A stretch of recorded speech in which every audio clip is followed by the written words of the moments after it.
আজকে যারা তাদের আমল আকীদায় কতগুলো বিষয় পালন করেন, তাদেরকেও সেই বিভ্রান্ত ব্যক্তিদের সাথে সম্পৃক্ত করতে চেষ্টা করা হচ্ছে, অপচেষ্টা চলছে। তা কি? কেউ যদি সালাত আদায় করে, তার সালাতে যদি বুকে হাত বাঁধে, অথবা রুকুর আগে পরে হাত তোলে, অথবা আওয়াজের সাথে আমিন বলে, তাহলে তাকেও আজকে বলা হচ্ছে যে এটাও হলো ওই আইএসের সাথে সম্পর্ক, এটাও ওই সন্ত্রাসী বা জঙ্গিদের সাথে সম্পর্ক। আশ্চর্যের বিষয়, আপনি কি একটু ভেবেছেন এই কথা বলার আগে কিভাবে আপনার মুখ থেকে এই কথা বের হতে পারে? বর্তমান যুগ হচ্ছে মিডিয়ার যুগ। মিডিয়ার মাধ্যমে একটি বিষয় খুব দ্রুত গোটা বিশ্বে ছড়িয়ে দেওয়া যায়। গোটা বিশ্বের মুসলিমদের প্রাণ কেন্দ্র হচ্ছে, মূল কেন্দ্র হচ্ছে সেই মক্কা মদিনা। মক্কা মদিনার ইমাম কিভাবে সালাত আদায় করছেন, মিডিয়ার মাধ্যমে গোটা বিশ্বে আজকে ছড়িয়ে যাচ্ছে। ইউরোপে আর আফ্রিকায় আর আমেরিকায় আর এশিয়ায় সর্বত্র আপনি নিজের ঘরে বসেই দেখার সুযোগ পাচ্ছেন যে মক্কায় ইমাম সাহেব কিভাবে সালাত আদায় করে, মদিনায় ইমাম সাহেব কিভাবে সালাত আদায় করে। একজন মুসলিম মিডিয়ার পর্দার সামনে, টিভির পর্দার সামনে বসলেই সে দেখতে পাচ্ছে যে সেই স্বয়ং কাবার ইমাম তিনি হাত বাঁধছেন তার সালাতে বুকের উপরে। কাবার ইমাম তিনি রুকুর আগে পরে হাত তুলছেন। কাবার ইমাম যেভাবে আওয়াজের সাথে আমিন বলেন, তার পিছনে মুসল্লিরা যেভাবে আমিন বলে, গোটা বিশ্বের অলিতে গলিতে মিডিয়ার মাধ্যমে সেই আমিনের আওয়াজটাও ছড়ে যাচ্ছে। যখন এটি মিডিয়ার মাধ্যমে ছড়িয়ে যায়, পৃথিবীর যেই প্রান্তেই কোনো মুসলিম থাকুক, যদি সত্যিই তার মাঝে সঠিক ঈমান থাকে, তাহলে তার মাঝে একটি চিন্তা আসবেই যে আমার সেই কাবার ইমাম যদি এভাবে সালাত আদায় করে, তাহলে আমি কেন সেভাবে সালাত আদায় করব না। এ চিন্তা প্রতিটি মুসলিমের মাঝে আসবেই, এটাই স্বাভাবিক। তাহলে একজন বাংলাদেশের বলেন, যে কোনো ডিস্ট্রিক্টেরই, অথবা ভারতের বলেন, অথবা আরো কোনো জায়গার বলেন, কোন মুসলিম যখন ওই কাবার, ওই মক্কা মদিনার ইমামদের সালাতের এই দৃশ্য দেখেন, দেখার পরে যদি তিনি সেইভাবে সালাত আদায় করার চেষ্টা করেন, তাহলে এই ব্যক্তি কি আইএসের অনুসারী? এই ব্যক্তি কি কোনো জঙ্গির অনুসারী? এই ব্যক্তি কি কোনো সন্ত্রাসের অনুসারী? না এই ব্যক্তি মক্কা মদিনার ইমামের অনুসারী? একটু ভাবতে হবে আপনাকে, কোন বিষয়টা কোন বিষয়ের সাথে আপনি জড়িয়ে দিতে চাচ্ছেন, লক্ষ্য উদ্দেশ্য আপনার কি?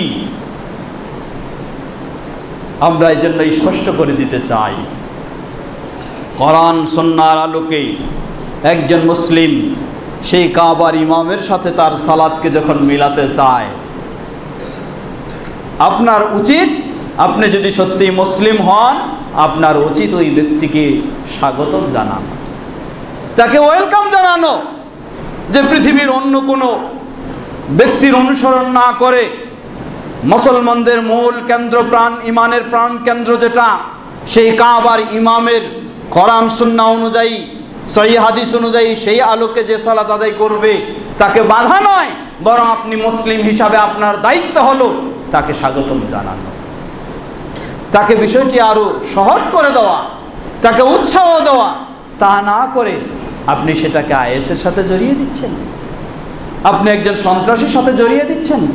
এটি কোনো বিবেকবানের, কোনো দায়িত্বশীলের কথা ও কাজ হতে পারে না। সুতরাং আমরা বলবো, বিশ্বের যেখানেই তার সালাতে যদি বুকে হাত বাঁধে, এটি আয়েশার আমল নয়, এ আমল হচ্ছে নবী মুহাম্মদ সাল্লাল্লাহু আলাইহি ওয়াসাল্লাম। কেউ যদি রুকুর আগে পরে হাত তোলে, এটি কোনো জঙ্গির আমল নয়, এ আমল হচ্ছে নবী মুহাম্মদ সাল্লাল্লাহু আলাইহি ওয়াসাল্লামের। কেউ যদি জোরে আমিন বলে, এটি কোনো গোষ্ঠীর আমল নয়, এ আমল হচ্ছে নবী মুহাম্মদ সাল্লাল্লাহু আলাইহি ওয়াসাল্লাম ও তার সাহাবায়ে কেরামদের। এ আমল হচ্ছে মক্কা ও মদিনা। এ আমল হবে সেই আলোকে একজন সত্যি আল্লাহভীরু খাঁটি মুসলিমের। যে ভ্রান্তিতে রয়েছে, ইসলামের নামে বহু গজামিলে হাবুডুবু খাচ্ছে, তার মাঝে আমল নাও থাকতে পারে, এটাই স্বাভাবিক। কিন্তু যে ইসলামকে সঠিকভাবে মানার চেষ্টা করে, তার মাঝে এই আমল থাকবে, এটাই স্বাভাবিক। সুতরাং প্রশাসনকে আমরা বিষয়টি অনুরোধ জানাবো, বিষয়টিকে ভিন্নভাবে ভাবার કોઈ সুযোগ নেই। এবং আমরাও আলহামদুলিল্লাহ এক্ষেত্রে অবশ্যই সচেতন ও সোচ্চার। ইসলামের নামে কথিত এই সন্ত্রাসী ও জঙ্গি কর্মকাণ্ড কোনোদিন ইসলাম স্বীকার করেনি, কোনোদিন ইসলাম সামান্যতম সমর্থন দেয়নি। সালাফি মতাদর্শের অনুসারীরাও সেগুলিকে কখনো সমর্থন দেয় না, বরং এর প্রতিবাদ জানায়। আহলুল হাদিসরা এর প্রতিবাদ জানায়।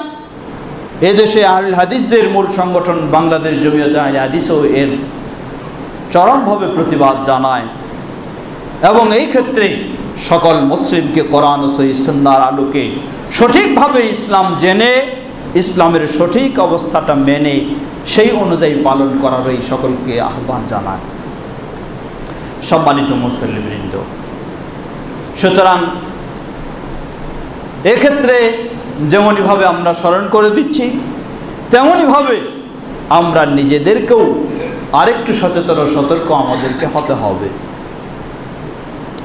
যেহেতু আমাদের আকীদা বিশ্বাস সেই ধরনের নয়, আমাদের চিন্তা চেতনা সেই ধরনের নয়, বরং সেটার প্রতিবাদী আমরা সব সময়। সুতরাং আমাদের কাছে কোনো বিভ্রান্ত চিন্তার অধিকারী এসে যেন আমাদেরকেও আবার ক্ষতিগ্রস্ত করতে না পারে, সেজন্য আমাদের সকলকে সচেতন ও সতর্ক থাকতে হবে। যার বাস্তব কিছু প্রমাণও আমরা পেয়েছি। তা হলো এমন একজন ব্যক্তি, যিনি ছিলেন একজন পীর পূজারী, ছিলেন পীরের বড় ধরনের ধারক বাহক, কিন্তু সেই ব্যক্তি আমাদের সমাজগুলিতে এসে আমাদের মতো কিছু কথা বলে যুব সমাজকে বিভ্রান্তিতে নেওয়ার চেষ্টা করেছেন। এই ধরনের নমুনাও রয়েছে। তাই সেক্ষেত্রে আমরা অবশ্যই অত্যন্ত সচেতন ও সতর্ক করে দিতে চাই সকলকে, যে আমাদের এই সমস্ত পরিবেশে যেন ওই ধরনের ষড়যন্ত্রকারী কেউ কোনোভাবে এসে কোনো রকমের তার অপপ্রচারের বা বিভ্রান্ত সৃষ্টির সুযোগ না পায়। সেক্ষেত্রে আমাদেরকে অবশ্যই অত্যন্ত সতর্ক থাকতে হবে, সচেতন থাকতে হবে। নবী মুহাম্মদ সাল্লাল্লাহু আলাইহি ওয়াসাল্লামের সেই শান্তিপ্রিয় ইসলাম যা তিনি রেখে গেছেন, তার জীবদ্দশায় যেমনইভাবে শান্তি প্রতিষ্ঠায় এই ইসলাম ছিল, আজও থাকবে।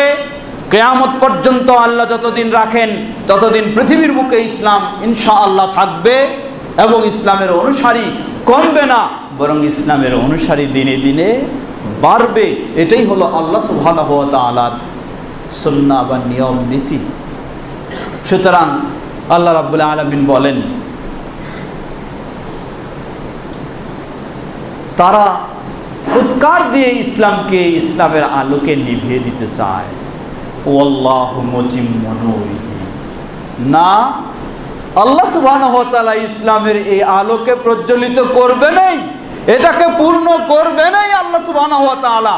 ওয়ালাউ কারিহাল কাফিরুন ওয়ালাউ কারিহাল মুশরিকুন, সেই মুশরিক সমাজ, কাফির সমাজ যদিও এটাকে মেনে নিতে নাও পারে, অপছন্দ করে, আল্লাহ সুবহানাহু ওয়া তাআলা তার পৃথিবীতে তার দিনকে, তার ইসলামের আলোকে প্রজ্বলিত করবেনই, পরিপূর্ণ করবেনই ইনশাআল্লাহ। আমরা সেই আশাকে সামনে রেখে কোরআন ও সহিহ হাদিসের আলোকে আকীদা ও আমলের সব বিষয়গুলি অত্যন্ত সচেতনতার সাথে সুন্দরভাবে জেনে বুঝে সেভাবে আমরা মেনে চলার চেষ্টা করব। আল্লাহ সুবহানাহু ওয়া তাআলা আমাদের সকলকে সে তৌফিক দান করুন।